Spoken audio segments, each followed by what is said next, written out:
Shavkat Rakhmonov is currently set up to be in one of the biggest what-if stories in UFC history, and honestly it's kind of sad because there was recently footage that released of him going out there and sparring, and it tells a really tragic story of the story of Shavkat Rakhmonov. And before we could even dissect this little sparring footage, let's talk about the context surrounding it that makes it even worse when you really notice and expect this just short film of him, right? Because before we even get to anything, let's just talk about him in the past and how he's been in a couple years, right? Because Shavkat Rakhmonov, right after finishing Wonder Boy, this is an interview he did with Laura Sanko. That 6 weeks ago, you tore a major ligament in your ankle and you opted not to go home to fix it. Is that why you didn't kick much in this fight?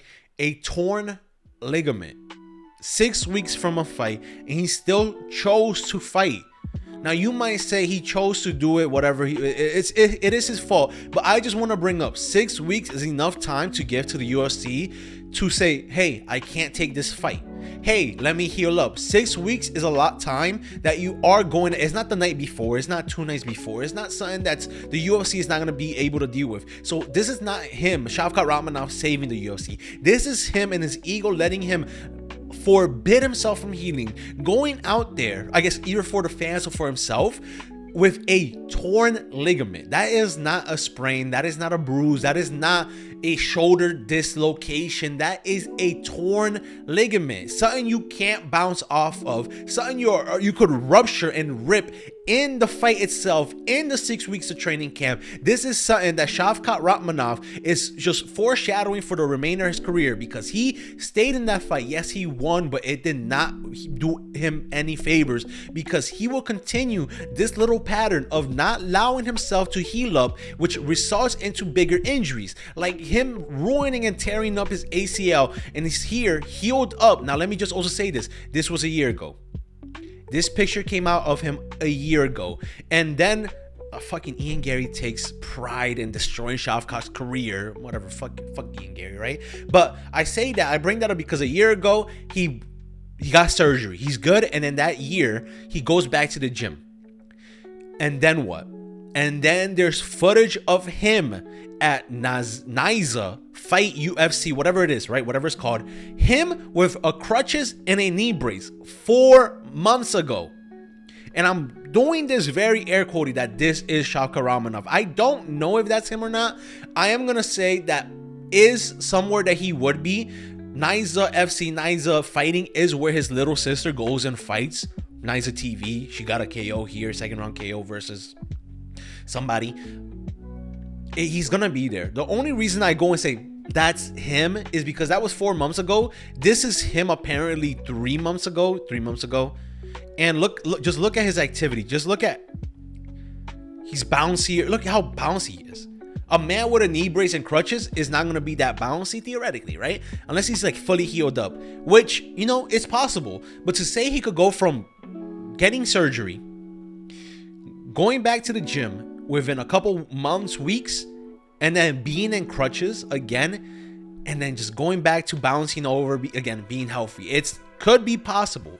But going from crutches and a knee brace to bouncing all over like you're healthy, possible. But if that is him with those crutches and the knee brace, he re-injured himself again.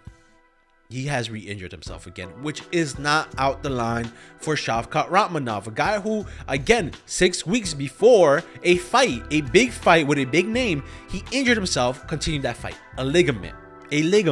That is not a fucking like cut. That is not a like a even a broken rib, like a sore rib or something like that. I'll bust your shoulder like Sean Strickland. This is a ligament. It's real bad. And now this is him now. I'm telling you, it's sad, because if we know about the ligament in his ankle, the ACL tear, this is him 9 hours ago. He might have healed up 3 months ago, but even then, 4 months ago, he was in the knee brace and this is him now, man. It is, you can see the scar there. You can see the scarring from the surgery, and just notice his movement and his bounciness. How much weight he's stiff. He is stiff, and this is sparring, but this isn't like a warm-up spar. This is him just a touch and go. This is where you want to be a little bit more fluid, a little bit riskier. This is not where you want to be stiff. This is where you want to kind of improve those little locations. And seeing just how stiff and almost uncoordinated his footwork looks, not uncoordinated, but just he's stiff, man. It is so sad. And then on top of that, this is him also around a year ago, 4 weeks ago. 4 weeks ago. This man is doing physical therapy 4 weeks ago. He's and also you're gonna notice here, right? His left foot, good balance. Good balance. And now he's gonna be told to go to the other foot with his little hospital socks, right? And then you're gonna notice a different instability. Look at that knee wobble. Look at that knee shake. Look at him struggling to keep balance. He doesn't go that deep. Now I'm gonna let this go. He's gonna do it again. See how steady that knee is? And then notice this is the ACL. This is him recovering. This is him still trying to find balance. This is physical therapy 4 weeks ago. You can't throw kicks where you put your body weight in that knee no more. You can't throw a punch with that leg and that leg needs to have all the force put upon it. Now rewatch this little sequence and see him and how he deals with that leg. He can't really do too much with it and expect finesseness from that lead leg of his, which is really bad, which is not, I mean, I could just say it's really bad, but we have an example in Jamal Hill who tore his Achilles heel, and he never had amazing footwork, but now we just see him have, I mean, just a horrible career since then. Not saying his career before that was amazing. He lost and shit, but like I'm saying, you do not come back the same man as you were if you can't train for those months. Tom Aspinall right now, he can't spar because he has his doctor doesn't allow it, right? But he could still work out. He could still do a lot of, push-ups, sit-ups, squats, deadlifts. He could do bench. He could still do all this thing. He could still grapple. He just can't spar. Shavkat Rakhmonov, you could bench, but you can't push off that leg no more. You can't squat. Unless you do like the Bulgarian squat with one leg on the bench, but even then, that still requires some balance. That still requires some force being put in that knee. That still requires this and that. This knee has been damaged for not just a year. It has been damaged continuously through his life. It is a problem that has finally caught up to him. This isn't like Alberg returning from the ACL tear he dealt with Jiří Procházka. And I'm not really scared and worried to see how he recovers from that. We've seen people recover from ACL tears. This one right here, the reason I'm saying I am worried for it, and it is a tragic story, is that this knee has been set up his entire career to fail on him. And in the worst way possible, it has. Because it hasn't failed on him once. It hasn't probably failed on him twice. It's failed up to him where he needs physical therapy after 4 months ago where he's in a cast. After a year ago, he's back to going to the gym. He re-injures it in a cast. He has physical therapy. He looks good. 3 months ago, he looks good. And then he still has physical therapy where he looks shaky. That knee still is getting there. And then a week ago, this week, this man is out here sparring, and it just shows that he might just not come back perfectly. That knee is done. That knee is cooked. Whether there's no cartilage, whether that ACL tears again, it's really sad because this man, 18-0, undefeated, 8 KOs, 10 submissions. This man is the only win. He beat Ian Garry, and that's the only person to ever beat Ian Garry and make it look close. Carlos Prates, who just did that to 2 previous champions, did not make it look close against Ian Garry. And Shavkat Rakhmonov beat that guy. And then here we have fucking Ian Garry taking fucking pride that he ruined one of the best contenders in the welterweight division, one of the most stacked divisions in the UFC. He took away his leg. He took away his career. He's fucking bragging about it, right? Fuck Ian Garry. And then you might also, let me just point that out. Look at those legs, man. My father has those legs. My father does not work out. That man only has a beer belly, and then besides that, it's all fucking bones and fucking like just skin. That man has no muscle. That man does not work out. That man walks. That man does not run. He does not jog. He does not sprint. He does not squat. He does not throw leg kicks. He does not throw high kicks. He has the same legs as Ian Garry. Shavkat Rakhmonov. And he always had skinny legs, but these look something different. This man has not been able to, no pressure on his legs. He looks, what's it called?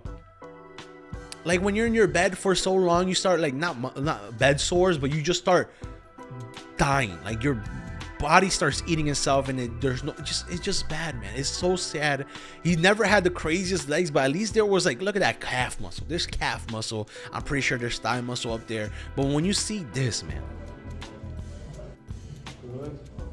there's nothing but flesh and bones in those legs. The instability in that leg. If he dare goes in southpaw and throws a head kick with an imbalanced, wobbly knee, that might just be the end of his career. If this is not his end of the career, that head kick might be it. So when I look at this, I don't see a man who's, he's taking it easy. Don't get it wrong. It's light sparring. But I also don't see a man who's kind of just comfortable putting a lot of weight and pressure in that front leg as he used to have it. I do not see confidence that he has in that knee. I see stiffness. I see just a what if he never injured. He got injured. He constantly came back with an injury and just constantly risked that injury, and this is all his injuries coming back to bite him. No knee brace or anything risky. I get he wants to get back to the cage as fast as he can, but didn't he literally just re-injure himself during training because he won't take off enough time? He injured himself years ago. Didn't bother doing anything about then. Then Ian Garry made it worse with his stomps. I'm dyslexic. I'm so sorry. He decides to do something about it now. Takes way less time when he's supposed to and re-injures himself. I like Shavkat, but it ends his career. It's his fault for being extremely reckless. I agree. And then it's just sad, man. And on top of all this, him re-injuring himself, there was a car crash that happened with his wife and kids, and then 2 friends of the family, friends of his wife, who did pass away. There is that burden of you not being able to do what you've been doing since 2014. I think that's when Shavkat Rakhmonov had his first professional MMA bout, 2014, when he was 19. If he's 31 now, he was 19 then. So he's been probably practicing MMA since he was a young kid. If he's having a professional bout at 19, he's been doing this since he was young. You're wondering if you could continue your career and doing the thing you love, the thing that gets you paid, the thing that feeds his family and his 4 kids, and now you have to deal with your wife and kids being at the hospital from a brutal car crash. I also never seen these photos. This is just, it makes it even scarier. But the first time I heard that he got in a car crash or his family got in a car crash, I thought it was like a T-bone. I did not know the car flipped. I did not know this was the aftermath. I did not know this was what was to be expected. This is brutal. The physical burden, the burden of having your career being ruined because of injury that it's your fault. You didn't like help out during the time, and now you're dealing with injury of his wife and kids, and also a divorce, which is just I don't know why I bring that up, but it's more salt to the wound that is Shavkat Rakhmonov's career. We saw how Ilia Topuria dealt with a divorce. He took his time off and dealt with it, respectfully. He dealt it with court issues. This one might not be as sloppy or like law-induced, but it's not good. Shavkat Rakhmonov's wife, Guliam Rakhmonov, shared social media that they are now officially divorced. Also, Facebook, take it with a grain of salt, I guess. I don't know, but I've heard about this before. I even saw it on Facebook. I knew about this a while ago, March 20th. It's March 27th, but they're officially divorced now. I heard the rumors that they were going to get divorced before this. She also alleged that he has chosen not to be involved with their kid's life, adding that she is currently raising 4 kids while expecting the 5th. Rakhmonov has not made a public statement on the matter, why would he? It's personal issues. I'm only bringing this up to say there's more burden than having his wife and kids get hospitalized. Him not wanting to take care of the kids anymore while having to go through a divorce, having to go through ACL tears and injuries, and trying to go back to the cage. It's one of those things where, oh my god, man, it might just well be the end of Shavkat Rakhmonov. And if not now, if he doesn't put his gloves now, 18-0, I think he might be 19-0 after the Ian Garry win.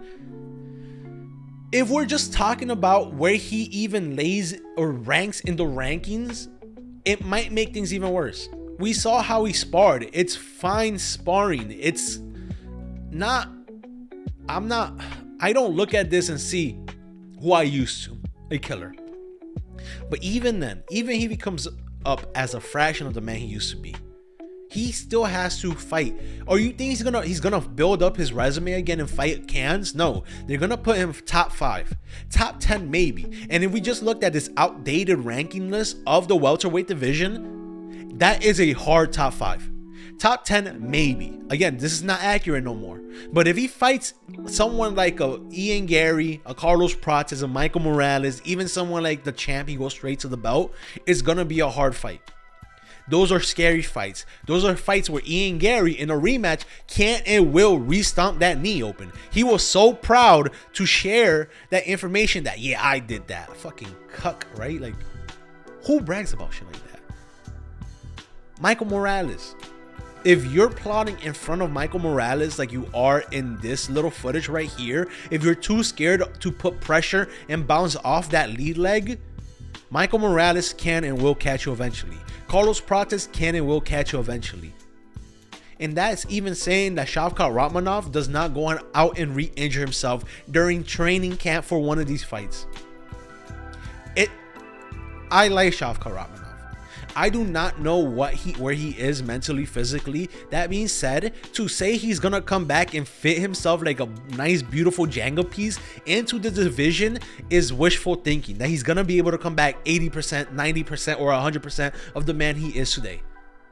It is a sad situation Shavkat Rakhmonov is in one of the worst and hardest division there is in the UFC, in one of the most brutal, scariest one where people match your height, match your reach, and have devastating knockout power like Michael Morales, like Carlos Prates, when there's people like Ian Garry who had a close fight with you in the first time, who will and can re-stomp that knee, someone like Islam Makhachev, who is the pound for pound best fighter right now, someone like Usman or even Sean Brady who can't take you down. And I don't know, like it's scary out there. Is all I'm saying. It's scary out there for Shavkat Rakhmonov. And I do hope he comes back 98 or as close to 100% as he can or will. I don't know. Let me know down below, what do you think? Do you think it's the end of his career now, or is gonna be? Do you think he even gets a win again against the top 5? Let me know down below. Besides that, see you guys tomorrow. Make sure to like and subscribe. I've been with me. Bye.